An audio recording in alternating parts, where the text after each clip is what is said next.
Sati welcome on to the stage once. అయితే time అయిపోతుంది సతీ. ఒకటోసారి సతీ రావాలా, రెండోసారి సతీ రావాలా, మూడోసారి సరే బిత్తిరి సత్యన రాకపోతే నేనే సత్యన దగ్గరికి వెళ్తాను. గట్టిగా చప్పట్లు. అది కదా అన్నగారు. నమస్తే అన్న. అన్న ఇప్పుడు చాలా ఫేమస్ కామెడియన్ అయిపోయారు. నెక్స్ట్ మీరు హీరోగా ఎప్పుడు వస్తారన్న? ముందుగా అందరినీ నవ్వుకొని ముందు బతుకనేది నవ్వువట్లు కావాలి, ఆ తర్వాత సూపర్ హిట్ కావాలి. ముందు నవ్వువట్లు కావాలి, మనం చూసి నవ్వుకోవాలి. నగిన వాళ్ళ ముందల జారి పడవద్దు. జారి పడు అంటే వీరోనే, ఎందుకంటే తన్నులు బాగా తినాలి విలన్ల చేతుల.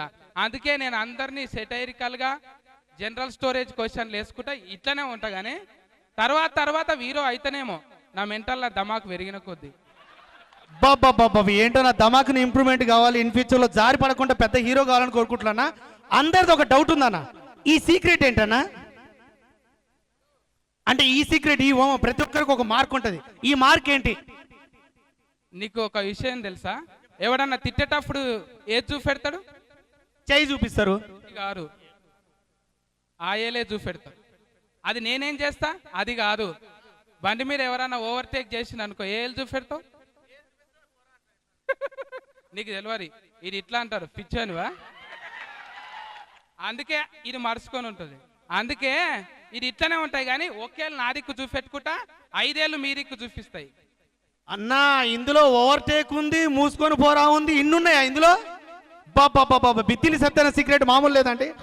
ఓకే, మరి మీకు నచ్చిన ఒక డైలాగ్ చెప్పండి ఈ సినిమాలో.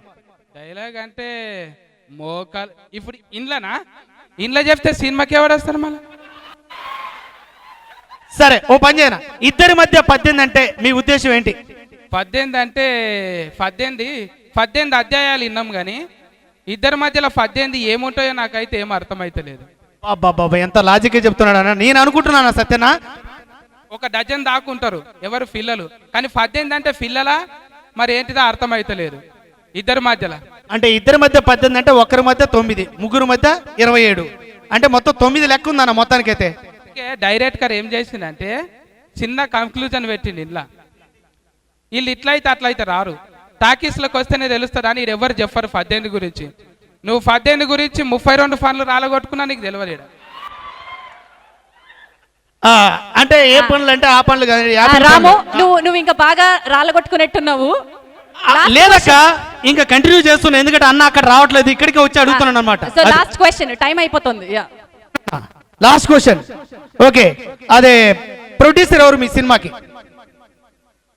తెలిసి అడుగుతున్నావు తెలియక? లేదన్నా, నీ సినిమాకి నువ్వు హీరోగా చేస్తే నీకు ప్రొడ్యూసర్ ఎవరు? సావుకారి అంటే జైరాబాద్ సైడ్ అట్లనే అంటారు వాళ్ళని. సావుకార్ సదాశివ పేట దిక్కు వాళ్ళని అట్లనే అంటారు. అందుకే ఆయన శివరాజ్యం పాటిల్. పైసల నిర్మాత కాదు, ఒక మంచి నిర్మాత, గొప్ప వ్యక్తి శివరాజ్ పాటిల్ అన్న. నిజంగా సమాజ సేవతో పాటు సోషల్ సర్వీస్ కూడా ఎన్ని చేస్తున్నాడు. ఒక్కసారి మా శివరాజ్ అన్నకి ఒకసారి గట్టిగా చప్పట్లు please everybody. Thank you so much Ramu. తెల్ల బట్టలు ఉంటాయి, రంగురంగులు ఉంటాయి. తెల్ల బట్టలు అని ఎల్ఎంఎల్ అనుకోగలరు. పైసల నిర్మాత సినిమాలకి వెళ్ళి మళ్ళా రాజకీయ ఫోన్ దాంట్లోకి పోతాడు. రెడీలు ఉన్నాడు. సరేనా? ఓకేనా, థ్యాంక్ యూ అన్న, థ్యాంక్ యూ సో మచ్ అన్న. బిత్తులి సత్యన థ్యాంక్ యూ సో మచ్. ఒకసారి నమస్తే అన్న. Thank you. ఓకే అక్క, థ్యాంక్ యూ అక్క. Thank you Ramu once again.